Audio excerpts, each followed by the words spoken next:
नमस्कार, मैं जितेंद्र चतुर्वेदी। जब से यह खबर आई है कि अमेरिका ने अपना जंगी बेड़ा उतार दिया है इजराइल की मदद के लिए, तब से इस बात को लेकर कौतूहल बढ़ गया है कि ये जो इजराइल और हमास के बीच युद्ध चल रहा है ये क्या कोई और रंग रूप लेने जा रहा है। और ये जो सवाल है इसके उठने की वजह है, एक कारण तो इस विवाद का अपना जो इतिहास है वो है ही है, लेकिन उससे भी बड़ा कारण अंतरराष्ट्रीय परिस्थितियां हैं जो न सिर्फ अरब बल्कि अरब के बाहर अगर आप जाएं तो वहां भी नजर आ रही हैं, जिसमें यह साफ दिखाई दे रहा है कि किस तरीके से ये जो दुनिया है ये दो खेमों में बट गई है। आपको यूक्रेन संकट ध्यान होगा, यूक्रेन में क्या हुआ था, एक तरफ रसिया और दूसरी तरफ नाटो खड़ा हो गया था यूक्रेन के पक्ष में।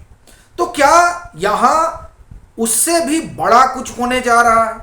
और ये देखिए, ये सवाल इसलिए बहुत बड़ा है क्योंकि जिस तरह से अमेरिका ने अपना बेड़ा उतारा है ये अपने आप में बड़ी घटना के रूप में देखा जा रहा है।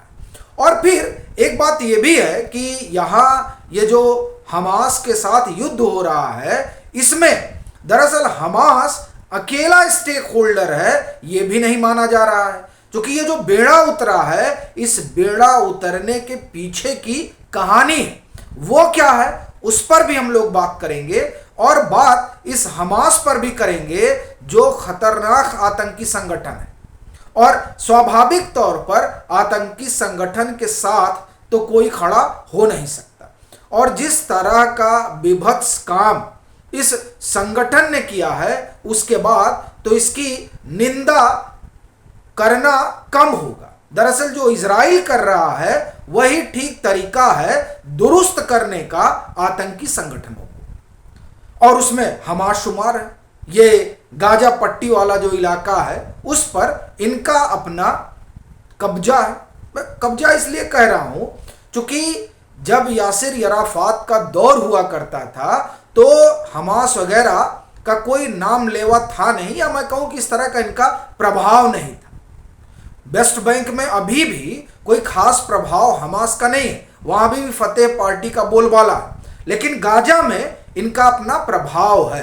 और खास तौर से यह प्रभाव 2005 के बाद से बढ़ना शुरू हुआ, चूंकि वो दौर था जब इजराइल ने कहा कि चलिए ठीक है, अब इन लोगों को बहुत कूट दिया, अब चलते हैं, अब अपना काम धाम करते हैं, ये लोग अपना काम धंधा आगे बढ़ाएं। और ऐसा करने की वजह भी रही। देखिए, ये जो इजराइल और फ़लस्तीन का अपना संकट है ये आगे ना बढ़े और यहाँ पर शांति स्थापित हो, इस बात की लगातार कोशिश होती रही है।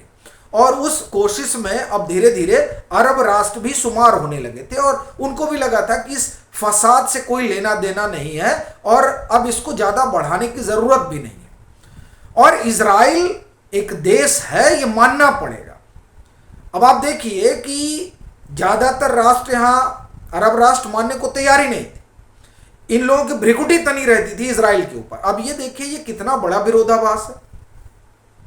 जो यहूदी हैं उनकी अपनी सभ्यता संस्कृति 2500-3000 साल पुरानी है, और यहाँ जो सुलेमान साम्राज्य है ये 2-2500 साल पुराना है, और ये इसी धरती पर था जहां पर आज जिसे हम इजराइल के नाम से जानते हैं, वहीं पर यहूदियों का अपना साम्राज्य था। लेकिन बाद के दिनों में जिस तरह से संकट बढ़ा, और वो दरअसल उस संकट की असल वजह तो आप ये कहें कि धार्मिक ही रही, क्योंकि जेरूशलम जो है वो यहूदियों के लिए भी पवित्र स्थल है और इस्लाम के लिए भी उसकी अपनी आस्था है, और यीशु चूंकि वहीं हुए तो ईसाइयों के लिए भी वो एक पवित्र स्थान है। और दरअसल इसी को लेकर आप एक तरह से कहें कि अरब राष्ट्र सीधे कहें और इजराइल, इनमें छिड़ी हुई जंग। और वैसे तो इसका ऐतिहासिक परिदृश्य बड़ा पुराना है, लेकिन ये माना जाता है, और ये माना क्या जाता है, ये इतिहास में दर्ज है कि जब अंग्रेजी हुकूमत की तूती बोलती थी तो उन लोगों ने कह रखा था यहाँ के अरब लोगों से कि ऑटोमन साम्राज्य को आप हराने में हमारी मदद करिए, हम आपके लिए यहाँ जो है पैलेस्टाइन राज्य बना देंगे। अच्छा, ऑटोमन साम्राज्य तो चला गया और उसके बाद में अब इनके वादे का क्या होगा? चूंकि दूसरा विश्व युद्ध आते आते जिस तरह से यहूदियों पर अत्याचार होने लगा, तो अब इनकी कोशिश ये हुई कि जो हमारा होमलैंड है वो हमको मिल जाए। और फिर यहूदियों का अपना जो है, आप ये कहें कि जो आर्थिक संसाधन है उन पर इनका वर्चस्व रहा। इस वजह से इनका अपना प्रेशर ग्रुप भी बड़ा स्ट्रांग रहा।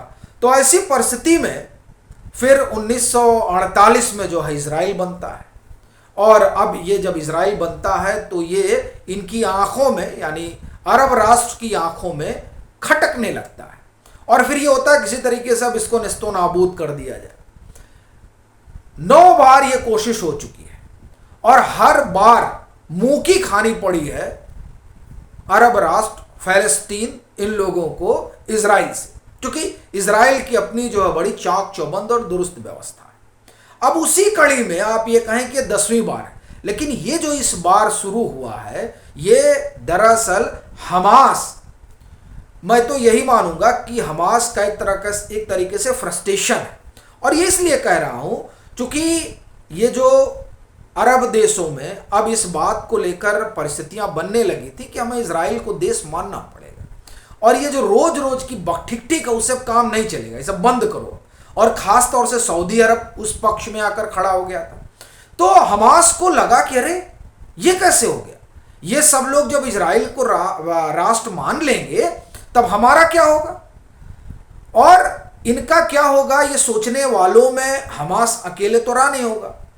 ऐसा लगता है कि जब हमास के भीतर इस तरह की कुलबुलाहट हुई होगी तो वो लोग जो ये चाहते हैं कि एक और फ्रंट खुले, चूंकि यूक्रेन तो एक फ्रंट खुला हुआ है, एक फ्रंट और खुल जाए, तो उन लोगों ने हमास की चूड़ी कसी, उनको खूब खाद पानी दिया। क्योंकि हमास ने जिस तरीके से हमला किया है, और इस आतंकी हमले को आप 9/11 की तरह देख सकते हैं, आप जो हिंदुस्तान में हुआ मुंबई 26/11 की तरह देख सकते हैं, इतना विभत्स था वो। तो जाहिर सी बात है फिर उसका जवाब दिया गया और इजराइल जवाब देने लगा। और इसमें जिस तरह से हमास ने तमाम चीज़ों का उपयोग किया जो इनके अस्त्र शस्त्र से, उसी वजह से माना जा रहा है कि नई चीज़ें जो हैं इनको बाहर से मिली। तो अब कौन मदद कर रहा है? ईरान मदद कर रहा है, सीरिया मदद कर रहा है, लेबनान मदद कर रहा है, चूंकि हिजबुल्ला तो इनके साथ ही खड़ा रहता है। तो अब ये तमाम सवाल उठ रहे हैं। अच्छा, ईरान की भूमिका को लेकर बड़ा संदेह जाहिर किया जा रहा है, क्योंकि आप तो जानते ही हैं कि न्यूक्लियर स्टेट है वो। तो ये अपने आप में एक बड़ी चीज है, और इसीलिए अमेरिका ने अपना जंगी बेड़ा उतारा भी है। और आप उसके जंगी बेड़े के बारे में जो 2 उतारा है उसमें से एक के बारे में आपको मैं बताता हूं, जिसका नाम जो है गेराल्ड आर फोर्ड है। ये दुनिया का सबसे बड़ा एयरक्राफ्ट कैरियर है, और दूसरा जो है वो दूसरा सबसे बड़ा जंगी बेड़ा। इससे आप अंदाजा लगा सकते हैं कि अमेरिका कितना गंभीर है, और इससे इस बात का भी अंदाजा लगता है कि दरअसल ये जो इजराइल और हमास के बीच नूरा कुश्ती चल रही है, जो युद्ध चल रहा है, जो संग्राम जारी है, उसमें हमास अकेले नहीं खड़ा है, उसके साथ और ताकतें हैं। और वो ताकतें भी हैं जो यूक्रेन संकट में फंसी हुई हैं और अब यहां हथियार वगैरह भेज भाज के अपना बजट संतुलित करना चाहती है। और दूसरा कि अमेरिका ने जिस तरीके से यूक्रेन में उलझा रखा, उसी तरीके से क्या यहां भी उलझाने की एक कवायद है। ये तमाम शंका जाहिर की जा रही है। लेकिन बड़ी चीज ये है कि जो मानवाधिकार के मसले पर जो बात की जा रही है, उस लिहाज से अगर देखा जाए तो इजराइल ने कह ही दिया है कि गाजा आप खाली करिए, बाकी हमास का हम इलाज करेंगे। और देखिए वहाँ हमास ने सुरंगें बना रखी हैं, बंकर हैं एक तरीके से उनके, और वो उन सुरंगों को गाजा पट्टी का मेट्रो कहा जाता है। ये स्थिति है वहां पर, और हमास की इतनी गहरी जड़ें हैं, पहले नहीं हुआ करती थी। और ये हमास जो है, ये जो मिस्र का मुस्लिम ब्रदरहुड है, मुस्लिम ब्रदरहुड का एक्सटेंडेड ब्रांच आप कह सकते हैं। और ये ब्रांच किसी भी सूरत में इजराइल को राष्ट्र मानने के लिए तैयार नहीं है। इसीलिए जो एक शांति की प्रक्रिया चल रही थी और जिसके तहत ये माना जा रहा था कि अब सऊदी अरब जब मान रहा है कि नहीं इजराइल राष्ट्र है और वो चाहता है कि नहीं पीस रहे, तो अब इस इलाके में पीस होगा।